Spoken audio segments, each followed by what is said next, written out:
It's Friday, January 6th, 2023. Merry Little Christmas, as it's known in Ireland, and welcome to episode 35 of the Alameda Postcast, an audio service of the Alameda Post. I'm your host, Scott Peeler. In this edition of the Postcast, rains and high winds result in a state of emergency in Alameda. The City Council approves a needs statement for community development block grant funds, plus announces changes to upcoming meetings, as well as getting the latest buzz on the upcoming mosquito season. The Friends of the Alameda Wildlife Reserve offer tips on how you can lend a hand to the local ecosystem, some love for the local dining scene from across the bay, and one final look back at the Post's first year. These stories and more on this episode of the Alameda Postcast. Our top story: since December 26th, we've been visited 3 times by an atmospheric river, the system that brings water from the Pacific Ocean as far away as Hawaii. These systems are integral to the California water supply. In addition to rain, they are the principal source of the Sierra Snowpack, which provides approximately 30% of the state's water supply. The snowpack is currently at 175% of average, but that precipitation has had quite an impact already here in the Bay Area. The New Year's Day storm dropped over 5 inches of rain on Alameda as measured by the Post weather station. We saw road closures and localized flooding. Since then, more rain has come our way, and with the ground saturated, that water doesn't really have anywhere to go. On Wednesday, City Manager Jennifer Ott issued a declaration of local emergency, noting conditions of extreme peril to the safety of persons and property within the city. For much of the day Thursday, Alameda was under a combination of flood watches, advisories, and warnings. There have been road closures made worse by a vehicle accident that shut down the Park Street Bridge for a number of hours. The National Weather Service has posted a hydrologic outlook calling for more rain Saturday and Sunday after a brief respite on Friday. These additional rains carry the potential for more flooding. There is precipitation in the forecast for the foreseeable future, so take advantage of Friday's low in the weather to make sure you're prepared for the next rounds of rain. The city has been offering sandbags at Alameda Point at Lexington and West Tower and Washington Park at the lower parking lot.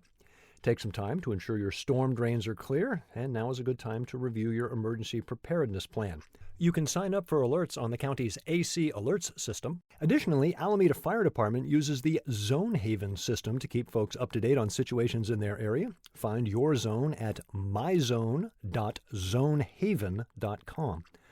For the unhoused, don't forget that the city's warming shelter is again open at Christ Episcopal Church on the corner of Santa Clara and Grand. If you or someone you know is in need, call 211 for details. As always, keep an eye on alamedapost.com/news and be sure to follow us on Facebook and Instagram for updates. You can always find current weather conditions at alamedapost.com/weather. If you need a laugh in the face of all this rain, don't miss the latest edition of Two Birds from Alameda. Breesa's feathered characters perfectly capture what a lot of us are feeling. Look for the cartoon at alamedapost.com/op-ed. Each year, Alameda receives approximately $1.15 million in community development block grant funding from the U.S. Department of Housing and Urban Development. This money finances programs to benefit low and moderate income households. To receive this funding, the city must annually review its current needs in preparation for developing a CDBG action plan. In December, the Social Service Human Relations Board submitted its recommendation for the fiscal year 2023 to 2024 needs statement, recommending preserving Alameda's safety net by prioritizing programs that address housing and homelessness, domestic violence, access to information and referral services, legal information services, mental health services, food pantries and food security, and available and affordable childcare. As you might imagine, pandemic resulted in an increase of those seeking service in these areas.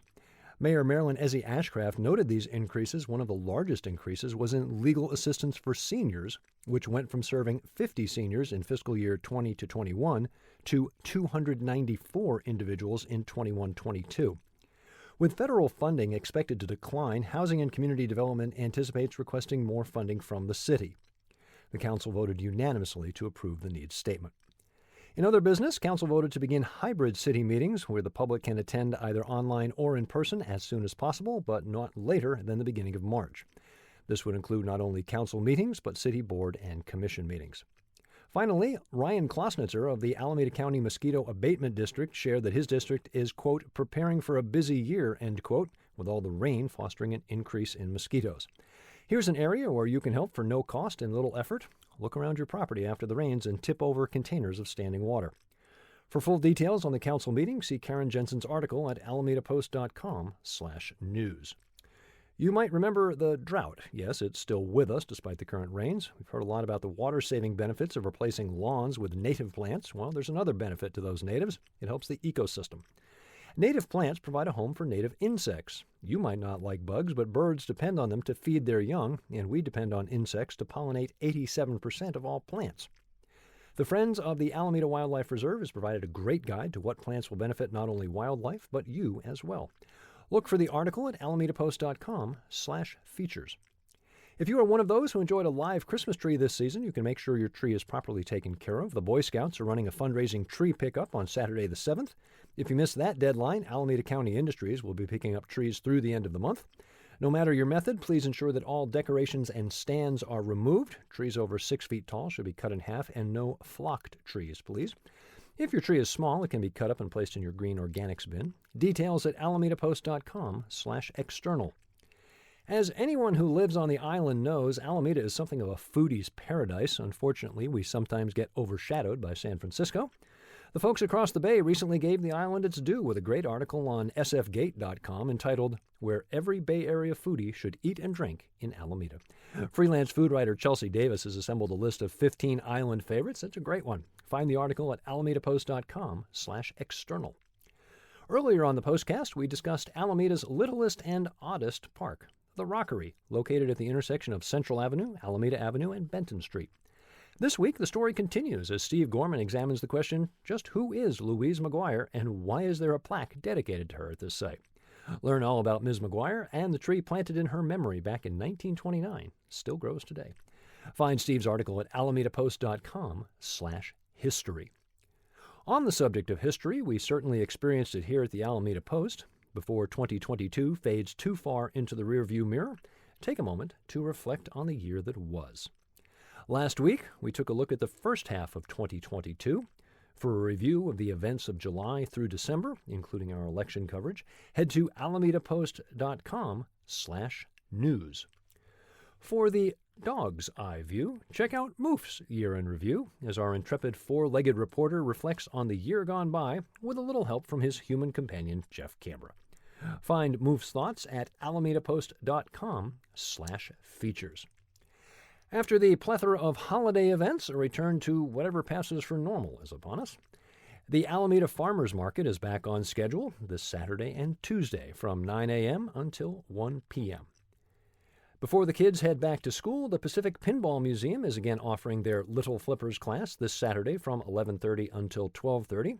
Free with paid admission, the class is designed to teach pinball and being a good sport to ages 5 through 12.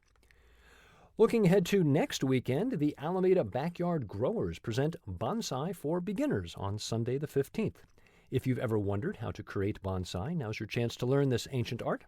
Details on these and other events at alamedapost.com/events. With school back in session this week, please take extra care as you're driving around. We've kind of gotten used to not having to look out for the kids during the winter break. Plus, all this rain makes for less than desirable driving and walking conditions. So please pay extra attention as you're on about your daily drive. Don't forget, the Post is now an official 501c3 charity, which means your donation is tax deductible. Thank you for supporting nonprofit news for Alameda. See all the benefits at alamedapost.com/memberships. Remember, you can also find us on Facebook, Instagram, and YouTube. Find the Postcast wherever you get your podcast, or simply tell your smart device to play the Alameda Postcast podcast. I'm Scott Peeler. I'll be back next Friday with episode 36 of the Alameda Postcast. And to all of you who kept your lights up through the entire 12 days of Christmas, thanks for bringing some extended holiday cheer to Alameda. It is greatly appreciated.